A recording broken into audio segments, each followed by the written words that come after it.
Hard Hat's all about showing up to play hard, doing what it takes to win. If you want to cement legacy, win another. He's your third center. You don't want to pump him up too much, but it's hard not to. This is maybe the most I've ever agreed with you.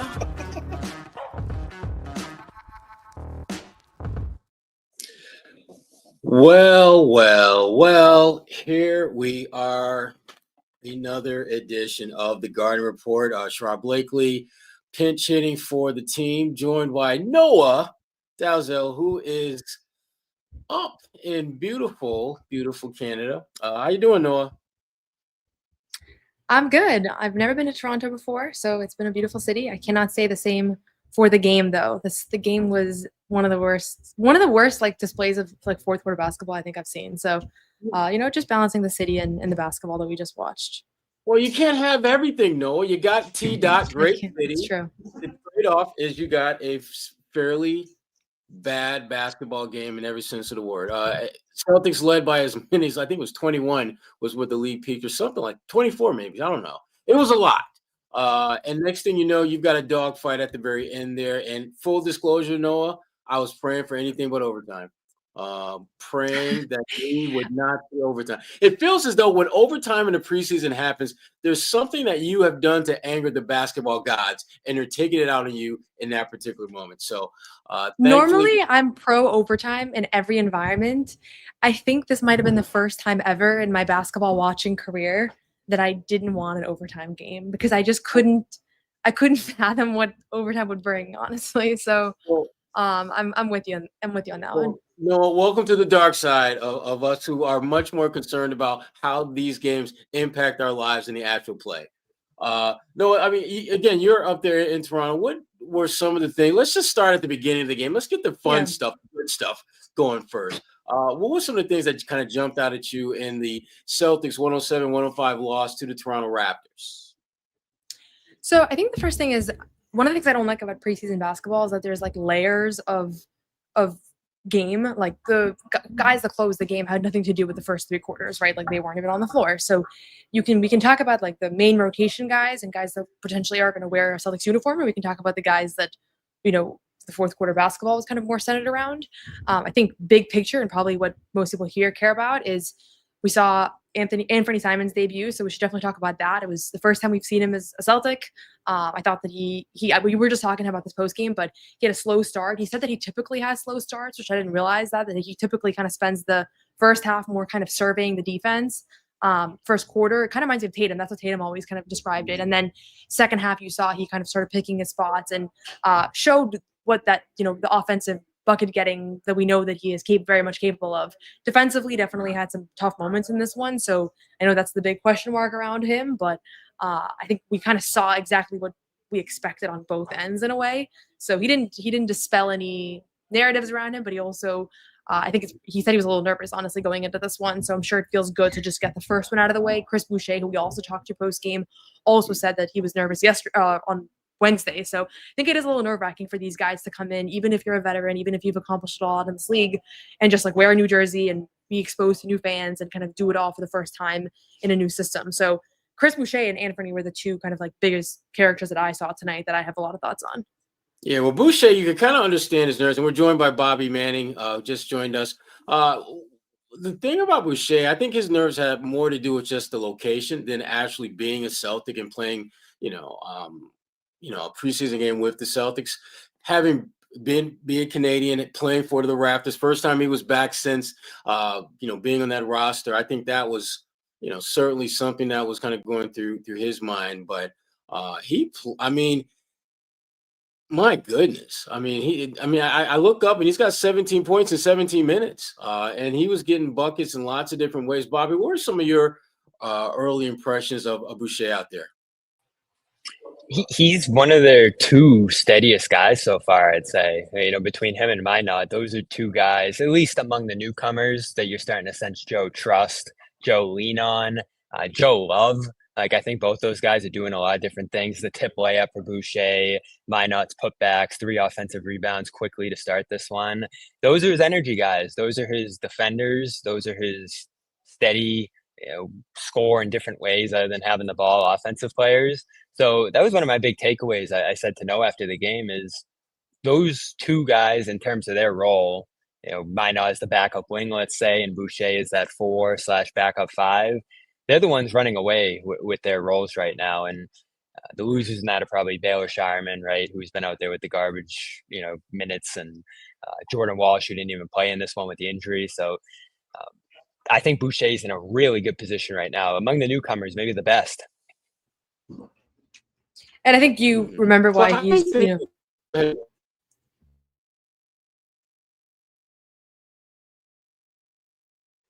Go ahead, Noah. I don't know if it was on my end or not, but I think one of the things with Chris Boucher is that he is 32 years old and he has a lot of experience in this league. And he had a lot of moments in this game that, regardless of basketball, like somebody was on the ground, he sprints over and picks them up, like kind of Al Horford-esque plays that you just need to have on a basketball team that wins games and stays connected. Like, you need to have that kind of glue guy that is a veteran, that has been, knows how to be a great teammate and all of these things. Not that other guys don't, but I think he's going to play a big part of this team culturally as well. And then obviously we saw that he can do a lot on the court as well. Like, I think he has been one of the standouts through the first 2 preseason games, but he just brings a lot of like little intangible things. That's what I noticed from just being in the building that we're potentially going to be lacking with so many veteran players exiting this offseason. Like, I think he replaces some of that. Whereas you get the high upside with guys like Josh Minott, who, seems like a great guy as well, but like, I think he's a signing more that you hope that there's a high ceiling there and that he can contribute a lot more than he has so far in the league. Yeah, absolutely. And we'll try to get Sherrod back here. And it looks like he had some technical difficulties, but we'll keep the Boucher conversation going because, he's back in Toronto. Emotional for him in this one. This is a game, though, where I look up throughout and I'm like, how are the Celtics winning? Because they weren't playing great. They were definitely making mistakes on both ends through the early stretches of this game, trying to figure out the lineup they were playing in. No Brown, no Derek White, no Sam Hauser in this one. So throughout, I'm like, obviously the Raptors sat all their starters. That was a big part of it. But guys like Boucher in particular, it just gave them an energy lift throughout this game. And I loved what he contributed there. Just early and often, the 3-point shooting, the touch rebound, like that was one of my favorite plays of the game tonight, was that little tap in he got from a distance. And I like his defense right now too. And, whether it's him stepping up for Ugo in that Memphis game or, him being, I'd say, just being around this team so far, one of the more vocal leaders, talking after games, talking, to us this morning, speaking on behalf of the big man room and, what they're capable of here. I'm enjoying the Boucher experience so far. And I know you said throughout this game, you can tell Joe is already too. Yeah, for sure. And I think he's a guy that he's on a 1-year deal. It was a bargain contract. Like, he helped them in the payroll sense. They traded Yang and signed him, and it was a good financial move. And a lot of financial moves, I think, make you worse, but I think that this one actually probably made them better. And so the big question with him and a lot of these guys, like, we're going to have a lot of conversations about a lot of rotation players. And the big question mark to me is just the 3-point shooting, because he had a pretty good 3-point shooting season last year. He obviously made them tonight. I don't think he made them in the preseason opener, but if he can consistently stretch the floor, like we talked a couple times today, there was pretty poor spacing where you had 2 non-shooters or somewhat non-shooters on the floor at once. And is he going to be a non-shooter, or is he going to be a guy that teams really respect and can kind of hit from out there? I think for the most part, he's had some good shooting seasons. And so if he can do that, then he's a, I don't want to say he's a complete player, because he'd be making more than a minimum if that was the case. But he did, when I sat down with him for a while last week, one of the things he said was the Celtics lost a lot of skills. Porzingis leaving, with Jason Tatum leaving, with Al Horford leaving. I have a lot of those skills. It's not, he wasn't saying I'm Tatum or I'm Al Horford or I'm Porzingis, but a lot of the things that they lost, kind of being that connector, doing a lot of little things, I think he feels like he can fulfill that. So I think he's going to play a really big role this season. And it was cool to see him have such a big game in front of his home crowd, being from Canada, having released that very moving Players Tribune article earlier today, and then getting like a very warm welcome. You can see that he is just beloved here. You don't stay a role player for one organization for 7 years if you're not like a great teammate and a kind of beloved guy in the organization. So I think you saw all of that. Yeah, and the thing that I like about Boucher is that we talk about the 3-point shooting. Obviously, that's something that is going to be an important part of his play for the Celtics. But I love the fact of how he moves without the ball. The one thing that this Celtics team, I think, is going to have to figure out is how do you generate offense in non-conventional ways from what you've done the past couple of years. And to me, the easiest way, I call it the Avery Bradley plan. have someone who can run that baseline and get easy layups. There were a couple times where Peyton Pritchard found him cutting along that baseline for an easy basket.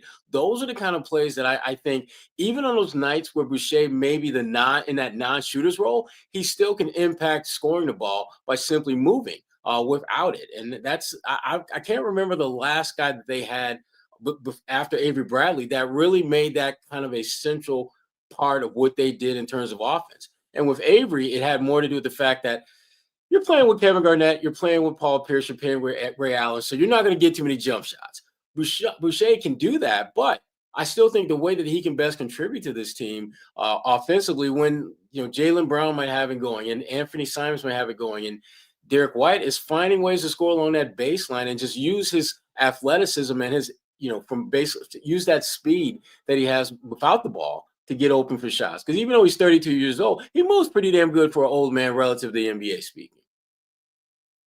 Yeah, and I think Minott can help in that department too. Like, these two guys, I think, are almost interchangeable. It's probably going to be Boucher more on the starting side, or at least playing with the starters a lot, and Minott more with the second unit as this rotation takes shape here. But those are two guys you can rely on for all of those things, Sherrod, here. And I want to talk, speaking of offense and where they're going to find that, I want to talk about Simons, because this is the first time we got to talk about him here today. We heard from him just a couple minutes ago here in Toronto, and Noah and I, of course, are coming to you live from Toronto, the north up here, where I used to root hard for these Raptors, Sherrod. It's a very different group now. Here we go. Back in the bubble days. This is actually my first time. I've never been to a game up here, so this is my first time. And I haven't been to Toronto since like 2019. So I was looking forward to this. Before we continue with Simons, though, I do want to give a shout out to our sponsor here on the Garden Report, which is PrizePicks. And it's the weekend, Sherrod. We got football coming up, so you know what that means. I say it every week. My fantasy team's a disaster, so why not build a new one every single week, which is what you can do over on PrizePicks. You and I make decisions every day, but on PrizePicks, being right can get you paid. Don't miss any of the excitement this season on PrizePicks, where it's good to be right. And it's simple to play. Just pick more or less on 2 to 6 player stat projections. And if you get your picks right, you could cash in. It's also the best way to get action on sports in more than 40 states. They put their users first, so all withdrawals are fast, safe, and secure. The injury thing's big for your full season league. They offer injury reboot. So if when your player leaves in the first half and doesn't return, PrizePicks won't count it as a loss. And they invented the flex play, which means you can still cash out even if your lineup isn't perfect. You can double your money even if one of your picks doesn't hit. And I love to build a new team over there every single week, whether it's Josh Allen, more or less than 270 passing yards. Why not more on Drake May's passing touchdowns, the way he's playing right now? All of that and more with millions of users over on PrizePicks. So download the app today. Use the code CLNS to get $50 in lineups after you play your first $5 lineup. That's code CLNS to get $50 in lineups after you play your first $5 lineup. PrizePicks, it's good to be right. So, what did you think of Simons' debut, Sherrod? No, we talked a little bit about it earlier. A little slow at first, and I guess that's par for the course for him. But I think overall, I wasn't focusing so much on what he did, but just how is he playing with Pritchard? Because I do think that those two are going to be on the floor at the same time on occasions. And how can they play off each other? How can they play with each other? And I thought for the most part, they were okay. But the thing about these preseason games, not only are guys trying to shake off the rust, but they're trying to shake off the rust from having not played in a while also building chemistry with one another, playing with guys that they have never played with or they've played sparingly with in the past. And I thought they were not bad, but I think there's definitely room for both of those guys to grow in terms of their ability to play off each other. Pritchard did what Pritchard does. I mean, there's nothing that he did that makes you feel, yay, he's going to be an all-star this year, or, oh my gosh, he's going to have a crappy season. He did what Peyton Pritchard is supposed to do. And so that was good and refreshing to see. But I want to see him and Simons develop a little bit more chemistry, because my gut tells me that both of those guys will be coming off the bench. And if they're both coming off the bench, that's some pretty serious scoring punch that you're going to have if you're the Boston Celtics, and their ability to play with one another and play off of one another while they're on the floor. That's going to be really, really important, I think, for this team to generate points, because, as we talked about before, Noah, they don't have Porzingis is not walking back through that door. Drew Holiday's not walking back through that door. You don't have Al Horford to stretch the floor. So you're going to have to find other ways to get guys buckets. And I think those two, their ability to figure out how to play well with each other and off each other, that's going to be part of this team's potential success to exceed the expectations that I think a lot of people have for them. Yeah, I had the exact same thought process as you, Sherrod, where individually he's obviously very talented, and he had a couple possessions where he pretty much just created his own offense single-handedly. And if it was 99% of NBA players, you'd probably be like, that's a bad shot. But I think it's like actually exactly the shot that he's looking for. What I can't quite picture yet, and this is really more on the fact that I haven't seen enough of him than anything he's done wrong, but I can't quite picture how he is going to fit as part of like an offensive system. Because anybody that is, and I think this is just like kind of par for the course for bucket getters in general, like guys like him who are gifted scorers. And if you ask any Celtics player on this team, how's Anfernee Simons been? They always say like he is a bucket. Like that is, it's like you could pretty much code what their answer is going to be. But so we know that piece, but how does it work within a system where you're going to have other really good scorers around you? We talk a lot about all the offense that they lost in the offseason. But in the first preseason game, we were reminded that Derek White and Jaylen Brown are two stars, I'm comfortable saying. And so you have those two guys, you have potentially Pritchard, Simons, like that's a lot of offense on the floor. And so it's going to come down to more than just like, he can get his, because that we know. But him as a passer, him as a playmaker, just like that sort of thing, I'm curious about. And we didn't really see much of that today. I don't know that was even his fault. I think it was a little bit of a discombobulated lineup. But I can't quite picture what that backcourt is going to look like on a bigger scale. And honestly, even like the Derek White Pritchard backcourt, we haven't seen a ton of. So there's a lot of backcourt combinations. There are three very talented players who can score and can shoot the ball exceptionally well.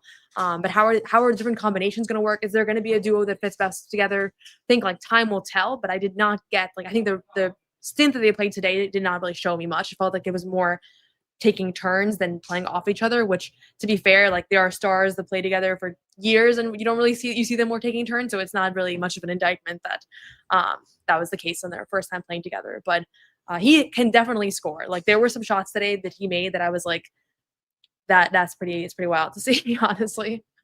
Yeah, Mike Zarin, Vice President of Basketball Operations for the Celtics. He was on the NBC Sports Boston broadcast in the first half, and he was asked about Simons, and he said pretty much what we've all been saying about him.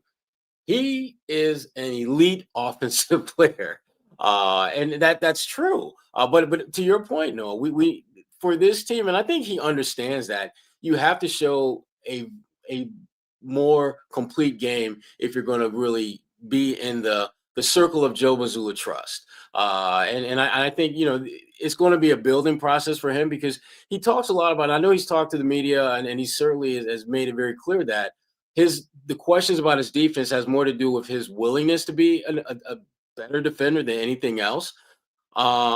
I want to believe him when he says that. That's a great.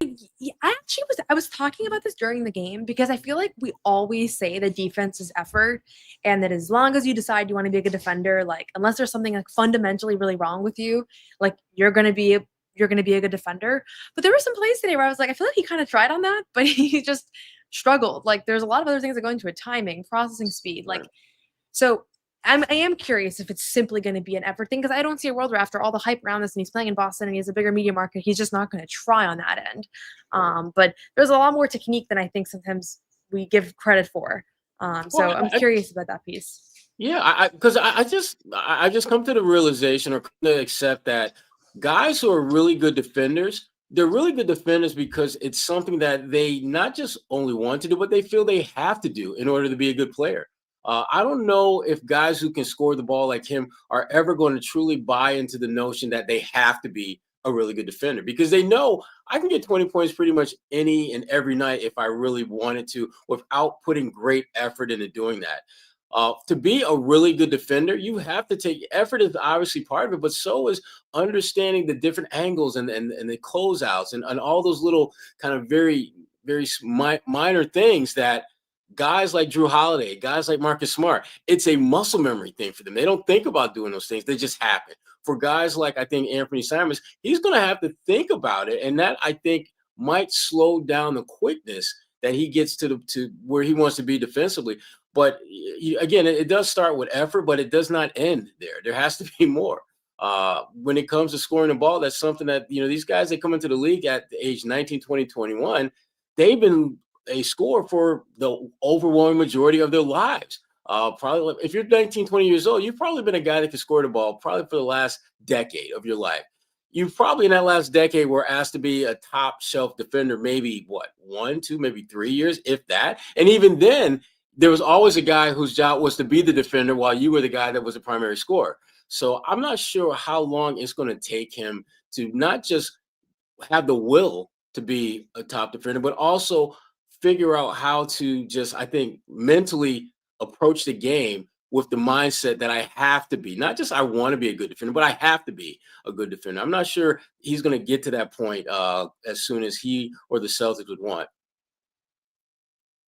Welcome back, Bobby. I'm back. Hello. And we have Anfernee Simons, speaking of him, in full from the locker room. Here's what he had to say after his first Celtics game. A little nervous at first, but I think the second half kind of calmed down and I started to play my game a little bit more. What were you nervous about? This new team, just nerves of being back out there and also on a new team. So that was pretty much it. That was it. Do you feel like you guys were able to find pace that you wanted to play at to start that second half? Yeah, for sure. I think we wasn't happy with how we played the first half. We wanted to set the tone the second half, and I think we did that for the majority of the first part of that third. But I thought that was the emphasis in going to halftime, is just playing with a little bit more physicality and a little more detail. You're going to come out with the 3 fouls pretty quickly. Yeah. What did Joe say to you? What were you feeling after that? He didn't say nothing about the fouls, but I knew that, just trying to get acclimated, get active, be physical. It's going to happen sometimes, especially the first time. I knew that I need to chill out with the fouls, too. Joe was making a lot of quick subs in the first half. Sometimes the entire lineup was, going into that. And what was he saying to you guys when he was making those subs? Right. That was the emphasis on the halftime, is that we wasn't playing to our standard. So that was just, Joe being Joe. Making Joe being that Joe. we're gonna go out there. Joe being Joe. Here we go. Guys will come out. So that time he took everybody out because we wasn't rebounding it well, and that was pretty much it. And then what are those coaching moments like on the sideline with Joe? Like, he, pulls you aside or is like trying to coach you up? Like, what are those conversations like and what does it mean to you? Just pushing you to be the best version of yourself. That's how I see it as, is that he wants the best for everybody. And he's going to push you to the standard that he feels like you need to be at. And so everybody respects him. Everybody respects that, the way he coaches. And we know he can get fiery, but that's, he wants to bring that out of us.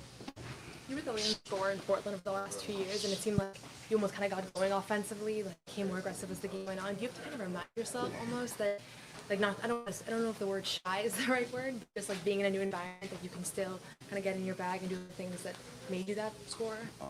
Usually, like, first half, I usually fill out the defense a little bit more.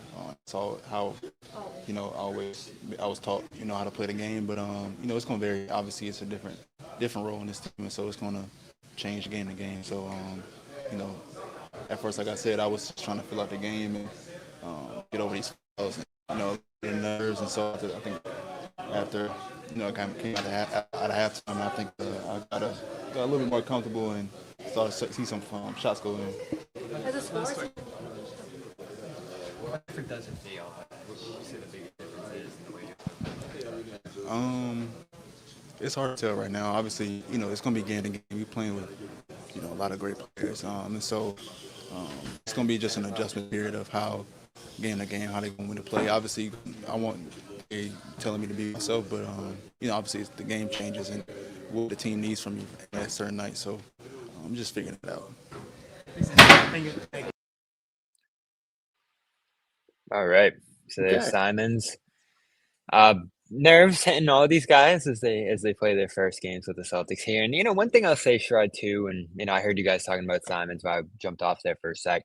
The my turn, your turn thing, trying to figure out how to play with Pritchard, that stood out to me in this game as well. The defense, which we talked about over and over again. It's so hard to judge all this stuff when first game, it's no Pritchard, Simons, Right. Cada. This game, it's no Jalen, White, Hauser, which is an even more substantial impact when you think of the offense. So I wasn't surprised to see some awkwardness on that end, and this is what it's going to be if any of those guys are missing throughout the year. It's going to be a real struggle, and this might be a guy who benefits, and I think Pritchard, you could say that about him in this one as well, from having the other guys take on that defensive pressure because they're used to it. And in this game, the Raptors were keying in on these guys. It was really difficult to create offense, and it just ended up being a sloppy game. They turned it over a lot, which was a difference over the last 29 game. times. My goodness. I know a lot of that was late with the bench unit that did it like 9 times. Right. So that was the reason they lost. They played well enough to win, and they did it against a team that didn't play any of their starters. So they're in a difficult spot when it comes to judging them right now. But in terms of just Simons and what we saw from him, slow start, and he figured out a way to pick it up late and play better after foul trouble early. So I'll give him credit for that. The one thing that I'm still struggling with him, and this game doesn't do a damn thing to help me in this regard. And he touched on it a little bit. He talked about just being the best version of himself, something that Joe wants. But I keep finding myself wondering, what the hell does the best version of Anfernee Simons look like? Because if you admit that you have not been the defender that you could potentially be, what does the best version of you look like? Is it being a little bit better defender and maybe not as big a scorer? Does it mean scoring more points and becoming a better defender? I have no feel for what the best version of Anfernee Simons is going to look like. I think it's being a passable defender. Like I don't think anybody's expecting him to be the stopper on this team. Like they have a few of those guys that are going to take more of that role, and being efficient. Like he's, we know he can get baskets. I always get nervous when a guy's offensive bag looks like his because so many of those shots don't look like they're going to be good shots. But then They look like bad shots. They look like bad shots, but it's almost like the reason I didn't really know how to ask him. Like the reason I asked if it was like he was almost kind of feeling shy because it feels like to come and be on a brand new team and make your debut and wear a Celtics uniform and then to come and basically call your own number and then dribble for 12 seconds and then take a difficult turnaround shot. But then you're probably going to make it because that's your move. Like it takes a level of guts that I think these guys have. That's why he's in the position that he's in, and he's been the leading scorer of an NBA team for the last 2 seasons. But that's not the role that he's going to play anymore. So if he can scale down, but still keep that, be an efficient player and then be a passable defender. Like if he can give you 15, 16 a night on high efficiency and not be a massive liability on the defensive end, like even if he's a little bit of a liability, I don't think he's going to just flip the switch overnight, but that's a win. I mean, would you have wanted to sign him to a $28 million contract? I don't know, maybe not, but he's on he's here. So it's really not about whether you feel like this is the best contract in the world or whether it makes sense for their financial goals. Like I know there's a whole other storyline there, but just as far as him, the person, the player, the conversation that he's having with Joe Mazzulla, like they're not worrying about that stuff. I think if you can just scale down the offensive production, but and not be like a black hole on defense, that's the biggest thing. Because how many times do you see teams where there's just one guy that's being hunted over and over and over again? And if you can hold your own, it can turn into an advantage because I think NBA teams love to over rely on hunting on the worst defender on the court. And next thing you know, they're actually going away from their own actions because they're obsessed with going at Sam Hauser, and Sam Hauser's holding his own. So like being a quote unquote liability defender can turn into an advantage if you are passable. And if you're not, then it's a disaster. So that's going to be the biggest thing for him. And I think the early fouls to me were almost like overexcitement to show like I'm going to play hard on the defensive end. Yeah. And like a little reckless, but I think his heart was in the right place. That's kind of like probably why he found himself in that position. Yeah, and I didn't look at those fouls, and I asked you guys too. I was like, are they targeting him? Because the fouls racked up so quickly, I didn't even get to fully grasp what was going on.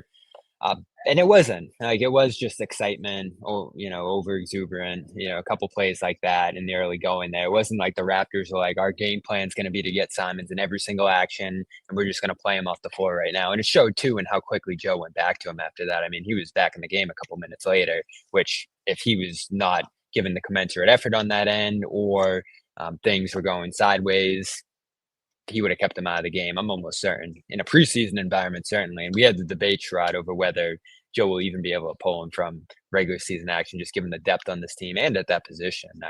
I think there is a case that you're not going to be able to keep him out of games for too long if you're trying to win here. So that was interesting. And I also thought, speaking of guys coming in and out of the game, Sherrod, and Jack, who was here, was asking about this. the subs in that first half were crazy. Got 5 guys off, 5 guys on. And, a couple rebounding sequences where he was just pulling everybody off the floor, looked frustrated with them. And he said after the game that wasn't like discipline / frustration with the lineup that was in there. They were just trying to keep fresh guys on the floor to play fast, which I found hilarious, Noah, because 2 weeks ago he was telling us that's not what they're doing with the subs. Now, because we were saying it was potentially his frustration with the lineups, he's like, oh no, we're doing hockey subs. We're just trying to keep fresh legs in there. So I don't know what to believe on that front, Sherrod. What do you think it was? I think it was frustration because and I think Simons kind of alluded to that in his comments. That there's certain things they just weren't doing, and they did a better job of that early in the third quarter. And I hope, frankly, I'm glad that Joe's doing that. I'm glad that Joe is making it very clear that no one should feel comfortable with their minutes. If you're not playing a certain way, if you're not delivering or producing or giving the kind of effort that he's looking for, he's going to yank your ass. And I like that. I think these players need to feel uncomfortable because, to me, through that discomfort, they're going to play with a little bit more focus and they're going to need that because when you start looking at this Celtics team, and we've done this already, look at them relative to other teams in the Eastern Conference. If you're going player by player in terms of talent, they're not going to finish in the top 3, top 4. For them to have a season that exceeds expectations, which to me would be finishing being a playoff team, they're going to need guys to play with a little bit of edge. You're going to need guys to just frankly play as if they are playing for their basketball lives, that their minutes are not going to be given to them. Jaylen Brown knows he's going to play 30 minutes a game unless he's getting foul trouble. Derek White knows he's going to play 30-plus minutes unless he gets in foul trouble. Luca Garza shouldn't feel comfortable if he gets 15 minutes on Monday that he's going to get 15, 20 minutes on Thursday. Chris Boucher is probably going to play a decent amount of minutes, but he's another one that shouldn't feel comfortable. Everyone on his roster, not named Jaylen Brown, Derek White, or Peyton Pritchard, should feel as though their minutes are going to be potentially wiped out if they're not giving great effort and focus and producing. And I think to me, that's the only shot this team really has of building a level of play that's going to be consistent enough for them to compete with the big dogs in the East this year, because they're not one of them. They're just not. What do you make of the subs, though? And again, I want to say 15 in the first half. That's awesome. In the first quarter. Not the Boston Bruins, but the Boston Celtics. That's right. It did feel like, anecdotally, it was specifically centered around rebounding. Like when they missed, especially defensive rebounds, Joe kind of jerked over to the bench and would oftentimes pull the guy who was most at fault on that missed rebound. So that's what it felt to me. It's, I never want to say for certain because obviously I can't hear the conversation. If we were in Memphis, I might have actually been able to hear it because we had courtside media seats. So actually, maybe I would have had more insight. I'm not going to stop talking about those. I can't stop talking about it because it does give you a completely different experience, to be that close and to hear the conversations that are taking place. But in any case, in Toronto, we didn't have that, but we did have insight from 2 players in addition to Joe Mazzulla, because Jack got multiple opinions on this. And I think it was clear that he was frustrated, and that's part of, why he was pulling guys. He described it otherwise. There might be a little bit of truth to both too, because ultimately, it is preseason basketball. It's a little bit different than regular rotations. Everything's been different through these 2 games. So if he's actually doing hockey subs during the regular season, I think that'll be more noteworthy. I also am curious. We've seen him have a short leash with a couple of players over the last few years, but it's not like he's pulling Jason Tatum when he has a couple of lazy possessions. So I'm curious, with a roster of many more unproven guys that are on paper seemingly interchangeable, that might not actually be the case, but it feels like they are.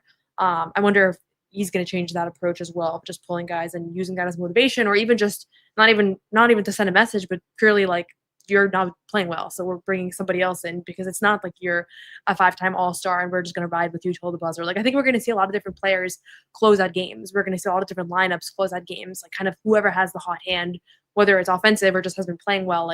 Joe's probably going to ride with those players in a way that's different from previous seasons. So I think there was a little bit of truth to both perspectives, whether there was the hockey subs or whether it was he was getting frustrated at guys, but it was completely different to watch. I couldn't even keep track. Sometimes I'd be like, wait, Ugo's out. Oh, he's in, and a couple of times I even watched, is he pulling a guy and immediately telling him something? And he didn't always. There were some times where he pulled Ugo for 1 minute and nobody even talked to him, and then he went back in. So I don't really know what to make of it, but it is it will be interesting just to see what the rotation looks like, because I don't really have a good sense of these are the 5 main guys and these 2 guys are going to play 20 minutes a night and he's going to be battling for the last spot and these guys are out of the rotation. Like we're still really in the early stages of putting the pieces together, at least externally. Maybe Joe knows, but we don't really know that yet.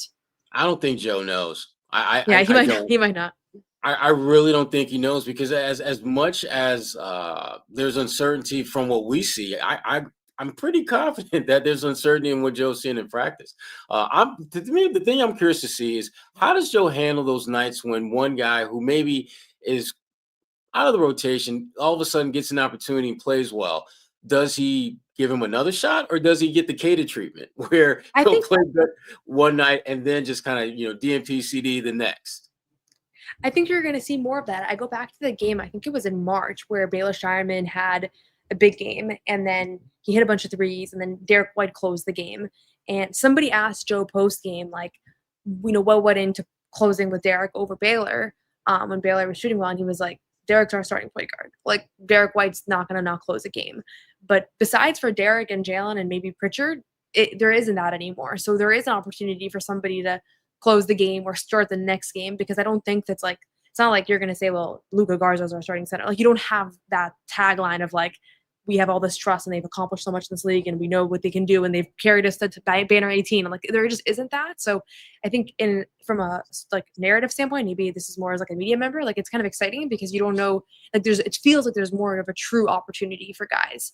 Whereas in the past, it was like, maybe there's an opportunity to like, maybe be in the rotation for a second, but there really weren't opportunities last year. Even when guys went down, like the depth was so ridiculous that there were still like ways to not really bring in any of the new guys. So you kind of inevitably have to see a different philosophy there. Yeah, and I think the only guys that are starting are Brown and White. And even Pritchard, he's pretty cemented on this team, and we can talk about him for a minute here because it's our first time seeing him this preseason. He might have to come off the bench for lineup balance, or if the mix is right with Simons playing with the starters or whatever that might be. I don't think his spot's cemented either necessarily, not through any fault of his own, just because of the roster they have and how they might have to mix and match here. So he started slow. It was interesting watching him go against some top line defensive pressure from the Raptors. And if people don't forget, I know their starters were out tonight, but this was the #1 defense from the beginning of March on. So, starters or whoever was there for the Celtics in this one actually did face some legit defensive pressure from the guys who were out there for Toronto in this one. And I think you could see that with Pritchard early. Like, he started 4 for 11, picked it up a little bit later. The 5 points before halftime were awesome. Like, that 2 for 1 he handled perfectly. But this was his taste, I felt like, Sherrod, of facing the bulk of a defense's attention for the first time. Obviously, that's not going to be the case with Brown and White out there, but he'll see some extra pressure at times this season, I'm sure. And he should. I mean, if I'm, preparing to play the Celtics and I know Pritchard is going to play more minutes, if there's one area of his game that I think you would want to work on, you want to pressure him, if for no other reason, just to wear him down a little bit. You know that he's a tough, gritty guy. He's not afraid to mix it up around the basket. I mean, he's one of the best offensive rebounds that you'll find for a guy that's under 6 feet tall. He's really good about getting to the places and spaces to make his presence felt in that regard. And if you're able to wear him down a little bit earlier in the game, but by full court pressing, damn right you're going to do that, which is one of the reasons why I like him continuing to come off the bench. But play starter like minutes. I think that's what you're going to see from him. And that'll be fine because I think that's what the Celtics need. They're going to need some guys to give them some juice off of that bench, just like they did last season. And with Simons, I think the question that I'm curious about with the Celtics, because we've seen them play a couple games now, are they more comfortable going with a traditional starting 5, or will they consider potentially having a double big lineup where you might have Boucher, Tillman, and Keita in there with Brown and White, which to me is, I don't like that combination, but could I see Joe Mazzulla playing that? Hell yeah. I absolutely could see him doing that. Or do you want to have Simons in there with that starting 5 and just have either Tillman or Boucher come off the bench? Although I think Boucher is pretty much, I wouldn't say I wouldn't put him as a starter in ink, but it's pretty damn dark pencil at this point, because he just seems like a great fit for what they want to do at that position with that starting 5. But I'm curious your thoughts on that, though. I mean, traditional five or double bigs? Which do you think? I mean, do you think Joe will even tinker with that a little bit in the preseason? It's tough for me. I've gone back and forth on it because I feel like Hauser deserves to start as well as Pritchard, but maybe Boucher makes more sense over Hauser. And where does that leave Hauser with the second unit and Simons if they're left off the bench? So they might have to compromise a little bit, or at least start the season with Pritchard and Hauser out there because those guys are the more experienced group. I know you've felt that way. I think, Noah, that Pritchard, Hauser, and the guys who have been here probably more likely to start than Simons and Boucher. But I think there will come a time where it's like, all right, maybe that Boucher group looks a little better. Maybe the Simons plays better with the starters, and you have to mix and match. And I think it's really good that Hauser and Pritchard are prepared to accept second unit roles, if that makes sense for the team. Because I do think there's a world where Pritchard or White, Simons, Boucher, Brown, and Keita is your best five out there. Although I didn't love what I saw from Keita tonight, rust or whatever it might be. He didn't do much. That was one of the more disappointing performances in this one for me, Noah. Yeah, I don't know. The starting lineups I think are going to change a bunch. Like I think early on we're going to see different combinations of different players. You think we're going to see a lot? Yeah, I think so. I don't see a reason why. Like I don't know that you necessarily have to stick with the same five early on, because you're gonna see different guys. Like you can't possibly know at this point like which two guys are going to play well together and which guy might be a little bit more effective coming off the bench. And Sam Hauser hasn't started a ton of NBA games. Peyton Pritchard has not started a ton of NBA games. So maybe in theory you're like, those are two guys are the vets and those two guys are the most proven. And so let's keep them in the starting lineup. But then what if they struggle? Then, you read the room and you kind of make those adjustments. We've talked about Keita as like the starting center kind of pretty like as though it's a sure thing most of the summer. It very well might not be a sure thing. Like Luca Garza, I thought has looked better than him. It's the first night I thought about. Yeah. And it's one preseason game of 17 minutes of basketball. I'm not gonna like freak out about it, but it's not like he's a proven NBA starting center. So there's that. I think that battle is wide open. Like anybody could step up in that spot. That's remains the biggest question through 2 preseason games is what they're gonna do with the center position. But the reason I think we're going to see a lot of Sam Hauser and Peyton Pritchard is because there's a reason why they're still in Boston. The reason why they didn't get traded over the summer. There's a reason why they've been on the roster for, they extended those guys. Like they extended Sam Hauser when they could have not for a pretty good contract. They extended Peyton Pritchard. Obviously that was a steal, but I think it's because they fit into what Joe was trying to do. And they went out and they got guys that they hope will be able to do that. But we already know that Sam Hauser and Peyton Pritchard do. On the defensive end as kind of unselfish players. Like they're both good rebounders for their position. Like I think you just don't want to take those things for granted. So I'm higher on those guys than the guys that we're just not sure about yet. But there's some intriguing combinations. Like I kind of like Anfernee Simons and Sam Hauser coming off the bench because suddenly, another team is coming in. You have 2 elite scorers, elite shooters that are coming off the bench that can kind of give you some instant offense if your first unit struggled. Like there's just different ways to look at it. So the only thing I'm certain of is that I think we're going to see different combinations and opening night's going to look different from the 42nd game of the season. And there's probably going to be some tinkering there, minus like Jaylen Brown and Derek White, which that's like the only thing that it seems 100% certain. And one thing I did think a lot about today is that there are going to be games that those two guys miss because they're second night of a back-to-back and someone's knee hurts or someone sprains their ankle and misses a month. And that's when I think things are going to get more challenging for this team because they're still both elite top end talents. And in the Grizzlies game, I was reminded of Derek White is like has been a borderline all-star for a couple of years now and is one of the most well-regarded players in the NBA. So those two guys, if they're on the court, like as long as you have like okay pieces around them, you're going to be okay. But you take those two guys out and you see some of what we saw tonight. So that's like my biggest thing that I've been thinking about with these 2 preseason games is like what happens when they miss some time. Like that's where things are going to potentially go south a little. Yeah, and I asked Boucher and Garza this morning. You guys are being looked at as almost the weak points on this team. Whether you want to call it overlooked, underrated, or whatever you want to call it, the center room. They're definitely facing the most scrutiny going into the season. So I'm like, you guys talking about that or using that as motivation? And they said it's just pretty much understood that they haven't gotten a lot of opportunity in their careers so far. They're using that as the excitement, as the motivation to go into this year. And it's true. Boucher's come off this Toronto bench for a lot of his career. He's probably going to have to at least play starters minutes in Boston. Keita, we know the story there. Garza hasn't played NBA minutes, Sherrod. And Tillman too. I feel like he hasn't staked his claim as a everyday, reliable NBA player at this point in his career yet either. And those are the four guys right there. And I think we all look at it right now and say, is that enough? How do you look at that position as we see those four guys? I think before you ask the question whether it's enough, I think you have to ask the question, what exactly are you looking to accomplish? Because until you get a feel for that, you really don't know whether it is enough. I mean, if you're talking about winning an NBA title, hell no, not even close to being enough. If you're talking about being a playoff team, I think it's a coin toss. I think this group might be good enough to maybe squeak in there in that 5, 6, 7-ish range. But if you're talking about, again, being one of the top 4 or 5 teams, no, it's just not enough. And the only way that they can change that narrative is if guys play above and beyond what we've seen up to this point. And it's one thing to have an opportunity. It's another to make the most of it. And that it remains to be seen. Luca Garza is, to me, in these first 2 games, he's been like the biggest revelation for me on this team as far as the consistency and the effort and the production that they're getting out of him in not a ton of minutes. I mean, this guy is pretty much getting you doubles in very low, very efficient minutes. You remember that the first game in Memphis, he had a double and took 3 shots and did a great job on the boards. I think it's the first time he touched the ball in that Memphis game was on an offensive rebound or a ball that he kept alive.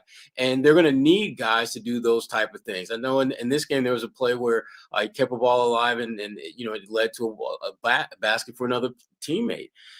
He's a guy that I'm curious to see what's going to happen when the competition ratchets up. What's going to happen when Joe has to whittle the rotation down to maybe 9 or 10 guys? Is he going to be one of those guys? I think if you go by what he's done so far in his first 2 preseason games, he should be. I think he's been your best off the bench big thus far. To me, he's the ideal big, someone who can impact the game without having the number called and yet still get you some points here and there.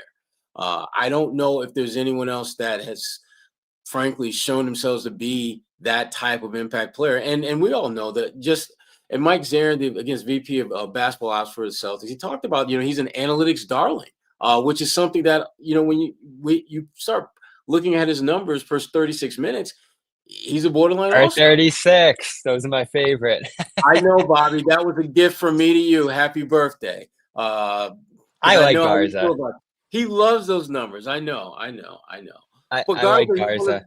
Yeah, he's a good player. And I think because he just basically fell into that rotational black hole in Minnesota, people don't think he can play. Yet here's the first opportunity where he's legitimately got a chance to play. You look at the guys that he played behind in Minnesota, there aren't a lot of guys that would have played ahead of, Carl Anthony and the kid, the 6th man of the year kid and Julius Randle. And there's some really good players at his position that were borderline all-stars or guys that were in the running for accolades throughout the league. So this is his opportunity. And I give him credit. The first 2 preseason games, he's done as good as you can possibly do for a guy who doesn't have a defined role yet. And I'll just add, I think it's not just what we've seen. Like we've heard, it's always a tough question because it's like guys don't really like to call each other out as far as like, oh, this guy's been amazing, this guy's been bad. But his name's come up a bunch from different players. Like I think Derek White, Jalen Brown, a couple guys have brought him up. I can't remember exactly who, but at least 2 or 3 guys said that he was one of the biggest standouts from the weeks leading up to training camp and training camp too. And I've heard a lot of good things about just the way that he has battled in those moments as well. So I'm not saying like this is now your starting center because he played better than Keita in a 17-minute stretch. But there are things that he brings to the table that Keita doesn't, and vice versa. And I don't know if it might come down to some matchups where one guy just matches up better in a certain night, and now Luca Garza is playing 35 minutes. But this is a slam dunk for him. Like, if you are him and you have been in the league for the last few years, we all know he accomplished a ton in college. He's been buried on the bench in Minnesota. He's done pretty well in really small stints. Like, you now have, like, the most blank slate opportunity to prove that you are an NBA player that you could possibly imagine, because you're not just on a really bad team with a bunch of bad players that's going to be the worst team in the NBA, and therefore even if you do have a pretty good year, nobody's going to take it seriously. Like, if he has a really good year, he could be a part of the Celtics making the playoffs. He could be a part of playing alongside high-profile players in a big market. Like, the opportunity is enormous. He seems like really happy every time we talk to him. Like, it seems like he's energized, and he recognizes what's at stake here. So, like, I keep thinking if you could just give him like Keita's hops, like, this guy would really be so good. Because Can you combine Keita, Tillman, if you combine those, and if you combine every Boucher? center on the roster, that would be great. But yeah, it does feel like his vertical is like the one thing where sometimes around the basket, I'm used to whoever the center is for the Celtics just get a little higher than he does. And listen, guys overcome different, height, slowness, whatever it is. So I don't think it's like the biggest issue in the world. But there's whatever he lacks in athleticism, it seems like he currently has in some other craftiness and other aspects of his game that, again, anytime somebody has the legendary career that he had in college, like, I know a lot of times it doesn't translate over to the NBA, it's a different league and all that, but there's something within him that is great, and if you can find a way to bring it out, it's not going to be the first time that he's playing high-level basketball. So I'm curious about him for sure. He is one of the most intriguing guys to come out of these first 2 preseason games.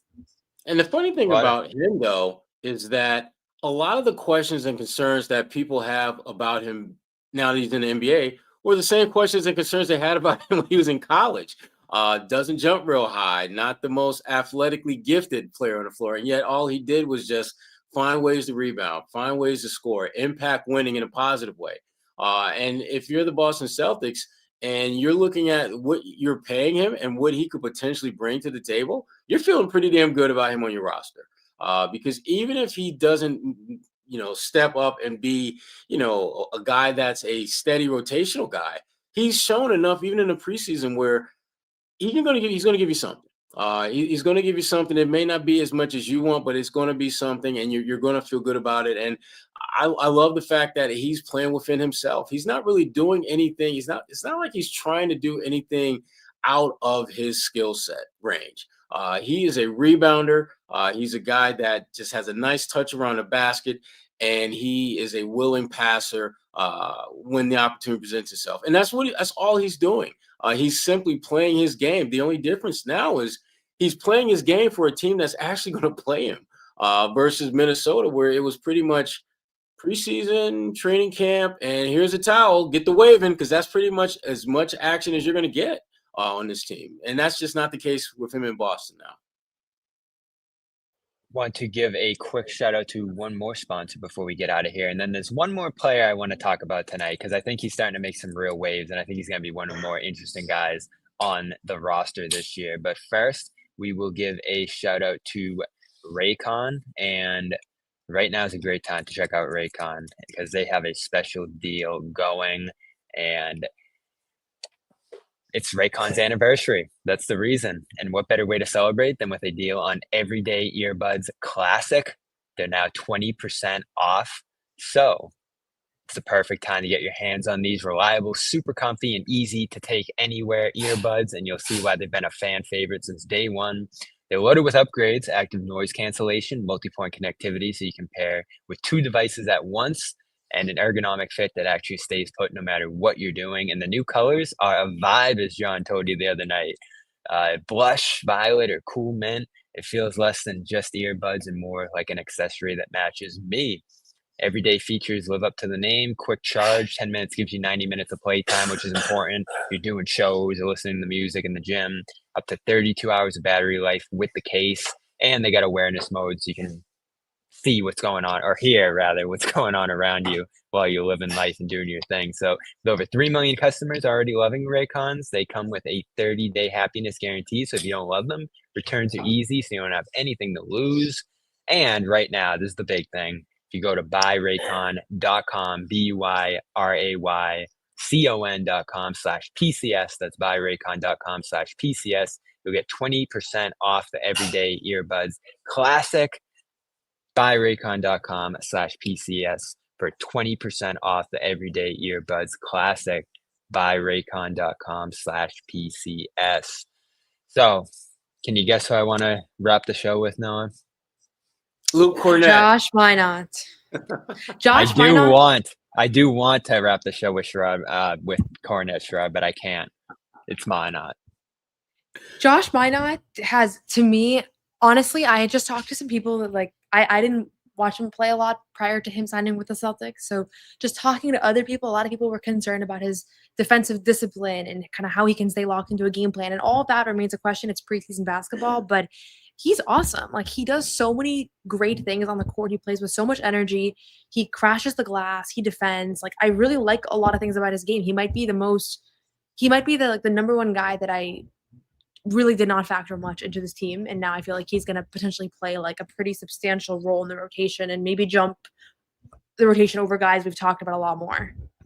I will say that Minott is the one guy that even Gary Washburn has invested heavily in. He's got quite a bit of We Minott. heard him raving about him on press row. He's got quite a bit of Minott stock under his belt, and I'm slowly but surely getting there. Still a little bit burned from Romeo Langford stock that just absolutely went up in flames. Still feeling the sting from that. But the thing I like about Minott is he just understands that I'm just going to play hard. It seems that no matter what point in the game he's at, his effort is at a ridiculously high level. And I think that's really great for the Celtics. That's going to be really good. The only thing I worry about him is I think he's great when you're dealing with that second or third option on the team. But when you're dealing with the offensive assassins that this league has, I don't want to see him, immediately on a guy like Kevin Durant. I want, if there's a switch, fine, but let's not leave him. He's not ready to be on an island with anyone yet. I think he's a great roamer. I think he's a guy that's, again, because he's so active and engaged defensively, I think he's going to be a really good help side defender, and he's a pretty good, I think, straight up defender now as well. With him, I don't care if he's not shooting the ball, because I think he's the one guy that they have now who doesn't need to touch the ball 1 minute to be a difference maker on a night in, night out basis. I think his athleticism, I think his just ability to be a disruptor, I think those are the qualities that Joe Mazzulla absolutely loves. And I think of all the new young guys, I think he might enter that Mazzulla circle of trust sooner than most, because he does so many of the little things that I know Joe Mazzulla absolutely loves in young players, in any player, but particularly young guys who he can develop and grow to do even more going forward.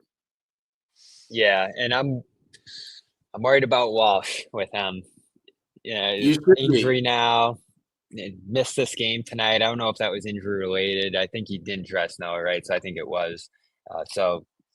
This is a guy who's here to play the same kind of role Walsh could claim, and he's doing a great job with it. Now, I don't think he can play center. The roaming thing's a perfect way to put it, Sherrod. I think he's going to be helping a lot with the rim protection. Right.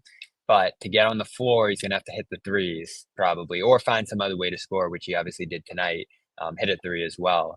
So he's figuring out how to fit in. And I think on this team, that's the most important thing. He's not an ideal fit right now. I still think he's more of a bench player than a starting caliber player just because of the position he plays.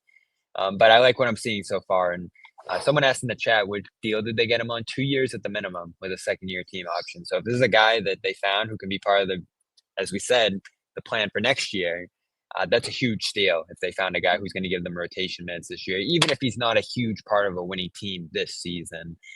I feel really good about where he's at right now. And I do want to throw, someone said in the chats, I do want to throw this name in here too. Unfortunately, Baylor. I didn't love what I saw again here tonight from him, Noah. This was another tough Baylor night.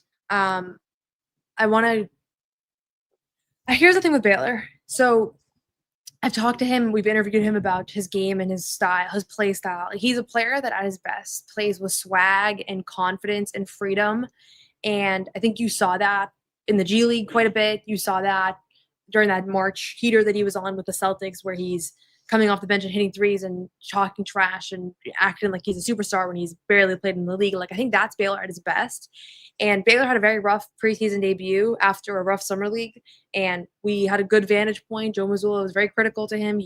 Gary asked him about it pregame, and Joe actually was pretty explicit about like the things that went wrong there, which you can watch that pregame press conference on our channel here. But he looked so tight to me today. Like, he didn't want to do the wrong thing. He took a lot of bad shots in game one.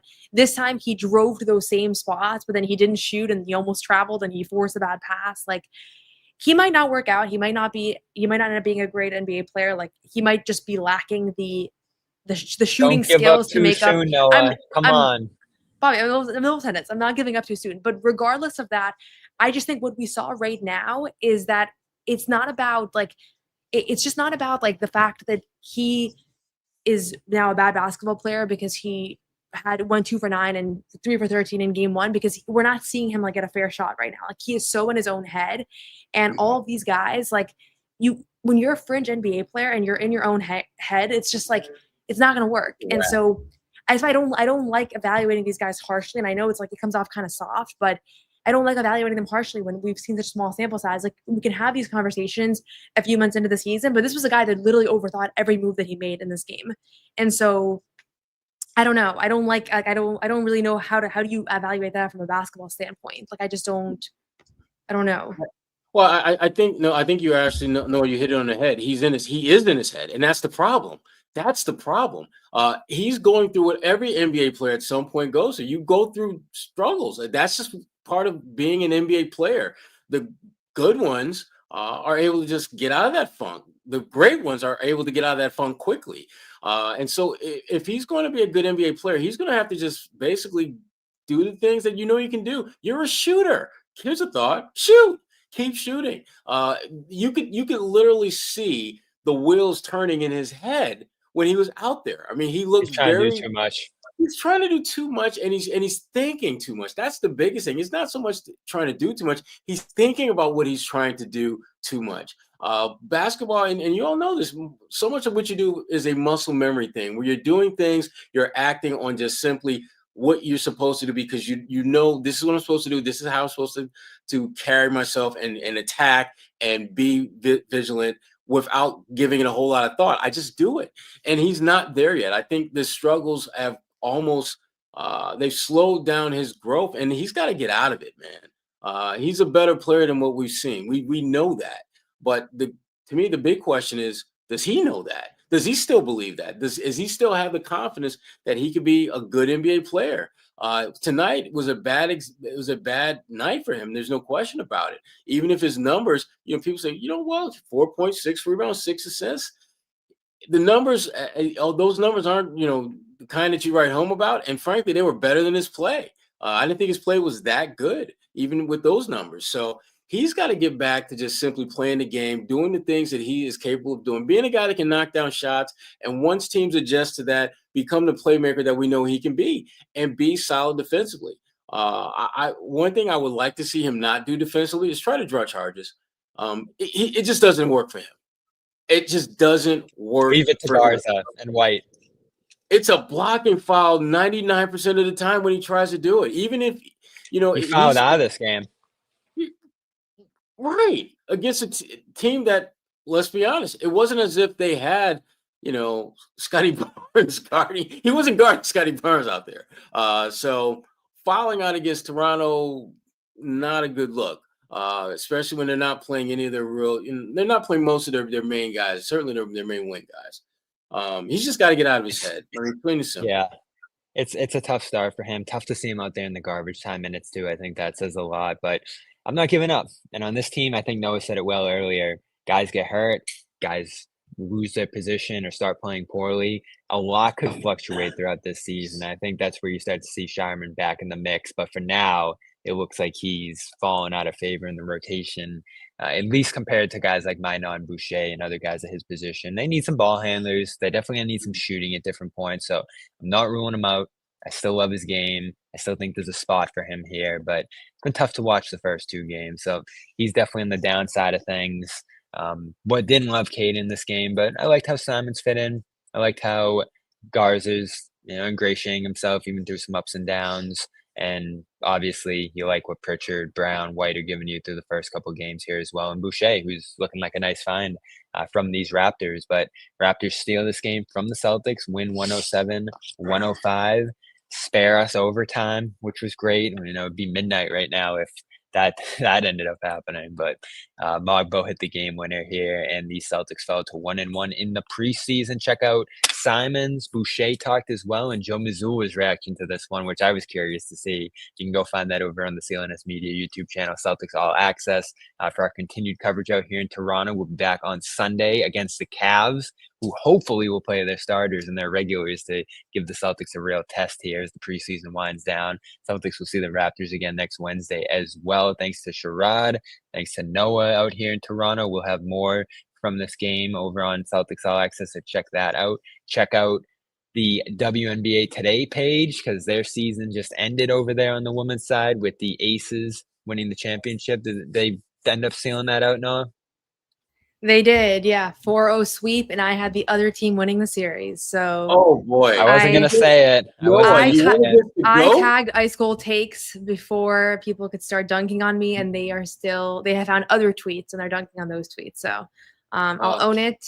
That was a bad take. Oh no. Honestly, in hindsight, you win against the GOAT. Asia's the GOAT. How did you do? Wow. You know why? Because they were in overtime in Game 5 against the Indiana Fever without all their best players. So I was like, I'm not convinced by this playoff run. And the Phoenix Mercury, meanwhile, unseated both of last year's finals teams. But that was limited logic. So I went against the GOAT. I won't do it again. I'm probably going to pick Asia Wilson to win the title the next 7 years, regardless of circumstance. So they have that Warriors thing, that Patriots thing, that all the dynasties.